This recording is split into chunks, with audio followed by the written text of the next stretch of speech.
Kom så ska vi läsa en artikel som Johan på Ortsaktuellt har skrivit.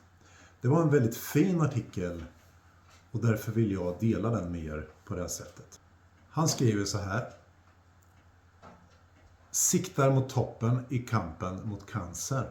När chocken lagt sig efter cancerdiagnosen bestämde sig Östervålabon Fredrik Åstrand för att låta resan mot tillfrisknande bli inspiration och uppmuntran för andra i samma situation.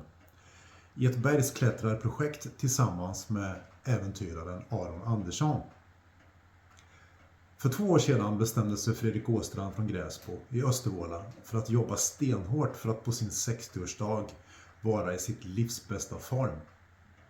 En utmaning med tanke på att han tränat i olika former hela livet. Och alltid varit i ganska gott trim.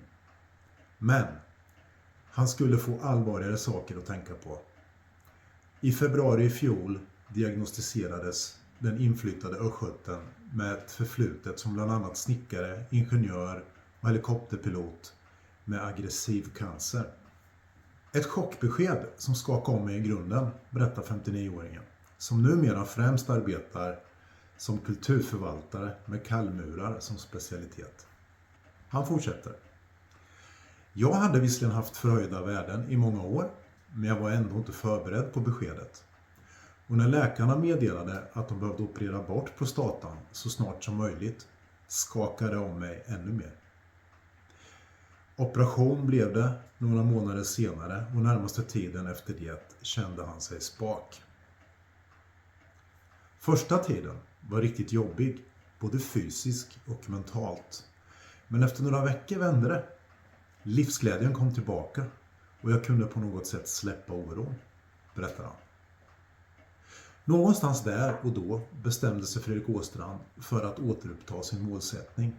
Att mot alla odds vara i sitt livs bästa form när han fyllde 60 år i augusti. Jag hade redan innan allt det här med cancerdiagnosen haft kontakt med den kända äventyraren Aron Andersson genom sociala medier.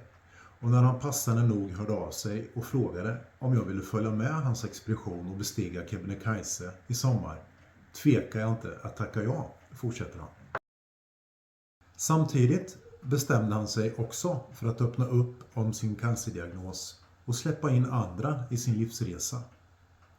Det gör han genom YouTube-kanalen Kom så ska vi, där han bland annat bjuder på utmanande träningsmetoder och galna upptåg tillsammans med Aron Andersson inför det kommande Kebnekaise-äventyret. Aron Andersson, som var den första person i rullstol som bestigit Kebnekaise, har genom åren etablerat sig som en välkänd och uppskattad äventyrare, föreläsare och inspiratör. Vi trivs ihop och i våra filmklipp delar vi regelbundet med oss av både okonventionella träningsmetoder och lite tokigheter. Men jag delar också med mig om allvarliga ämnen som knipövningar, kärlek, operationshålen i magen, prostatacancer och hur man genomför övningar, informerar han.